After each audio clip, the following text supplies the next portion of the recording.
मेरा नाम doctor Monika Roth, associate professor in geography, SMB government college Nathdwara. विद्यार्थियों, आज की ई क्लास में अल्पविकसित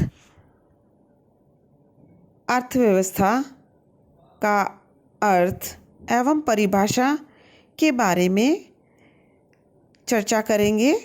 साथ ही अल्पविकसित अर्थव्यवस्था की विशेषताएं क्या हैं, उनके बारे में भी विस्तृत चर्चा की जाएगी।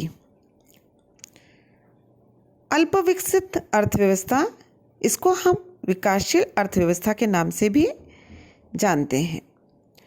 सामान्यतः एक अल्पविकसित अर्थव्यवस्था वह होती है जिसमें आर्थिक विकास अपनी आरंभिक अवस्था में होता है और अर्थव्यवस्था में प्राकृतिक व मानवीय संसाधनों की बहुलता के बावजूद इसके आर्थिक विकास की गति बहुत मंद रहती है। जब यह अर्थव्यवस्था आर्थिक नियोजन अपनाकर उपलब्ध संसाधनों का विवेकपूर्ण प्रयोग करके आर्थिक विकास की गति को तेज करने का प्रयास करती है तो यह विकासशील अर्थव्यवस्था कहलाती है। एक अल्पविकसित अर्थव्यवस्था को निम्नलिखित रूप में परिभाषित किया जा सकता है। एक अल्पव्यवस्थित अर्थव्यवस्था वह होती है जहां प्रति व्यक्ति वास्तव में राष्ट्रीय आय का स्तर तुलनात्मक रूप से नीचा है, मानवीय और प्राकृतिक साधन अशोषित या अल्पशोषित अवस्था में है, पूंजी निर्माण की दर नीची है तथा उत्पादन की पद्धतियां पुरानी हैं, लेकिन भविष्य में उपलब्ध साधनों का प्रयोग करके जीवन स्तर बढ़ने की संभावनाएं उस क्षेत्र विशेष में उपलब्ध हों।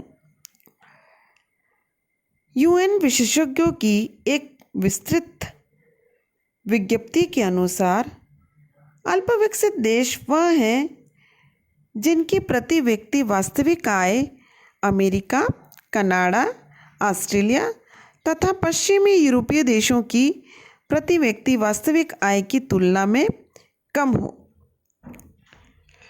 पीटी बाबर के अनुसार अल्पविकसित देश शब्द मोटे रूप से उन देशों अथवा प्रदेशों की ओर संकेत करता है जिनकी वास्तविक आय एवं प्रति व्यक्ति पूंजी का स्तर उत्तरी अमेरिका, पश्चिमी यूरोप और ऑस्ट्रेलिया के स्तर से नीचा होता है।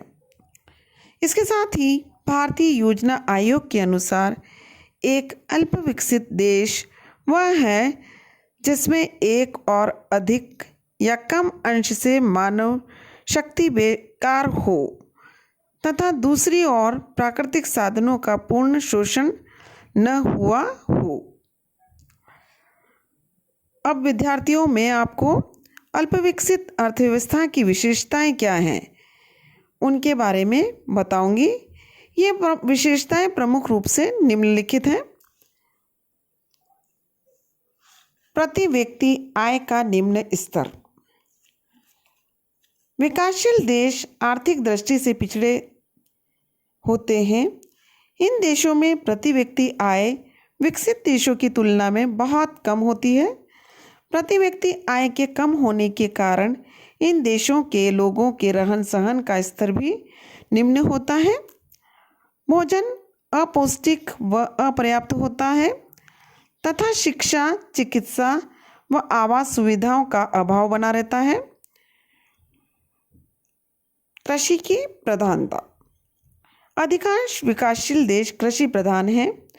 इनकी 65 से 85% तक की जनसंख्या कृषि कार्यों में लगी रहती है और राष्ट्रीय आय का 40 से 50% भाग कृषि से प्राप्त होता है। इसके बावजूद भी इन देशों में कृषि की उत्पादकता का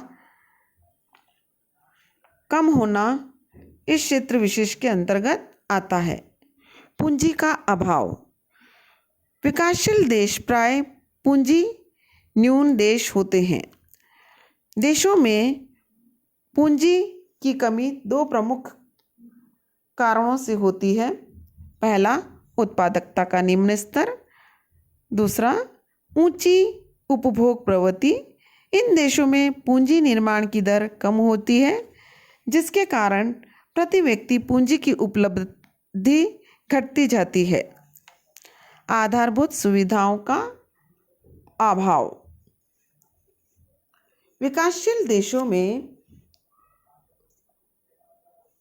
अर्थव्यवस्था में आधुनिक संरचना का अभाव पाया जाता है। दूसरे शब्दों में, इन देशों में परिवहन व संचार के साधनों जैसे बैंकिंग की सुविधाओं तथा शिक्षा व चिकित्सा सुविधाओं का अभाव पाया जाता है, जिसके कारण यहाँ उपलब्ध प्राकृतिक संसाधनों का पूर्ण विदोहन नहीं हो पाता है और उत्पादकता का स्तर निम्न बना रहता है। बेरोजगारी। कृषि पर जनसंख्या के अत्यधिक भार तथा औद्योगिकरण, पूंजी निर्माण के अभाव के कारण विकासशील देशों में व्यापक रूप से बेरोजगारी या अर्ध बेरोजगारी पाई जाती है। अल्पशोषित प्राकृतिक साधन। विकासशील देशों में प्राकृतिक साधन प्रचुर मात्रा में पाए जाते हैं, लेकिन तकनीकी अभावों के कारण उनका उचित व पूर्ण विदोहन नहीं हो पाता है। औद्योगिक पिछड़ापन। कृषि प्रधान होने के कारण विकासशील देश औद्योगिक दृष्टि से पिछड़े होते हैं। इन देशों में आधारभूत उद्योगों का अभाव पाया जाता है, जिसमें औद्योगिक विकास तीव्र गति से नहीं हो पाता है। निर्धनता के दुष्चक्र। विकासशील देशों में साधनों तथा पूंजी के अभाव, बाजार की अपूर्णताओं, तकनीकी ज्ञान की कमी आदि के कारण निर्धनता के दुष्चक्र क्रियाशील रहते हैं। उदाहरण के रूप में भारत की यहाँ यही स्थिति है। आर्थिक असमानताएं। विकासशील देशों में आर्थिक असमानताएं पाई जाती हैं। इसमें समाज का एक वर्ग बहुत अधिक धनी होता है तो दूसरा वर्ग अत्यधिक निर्धन।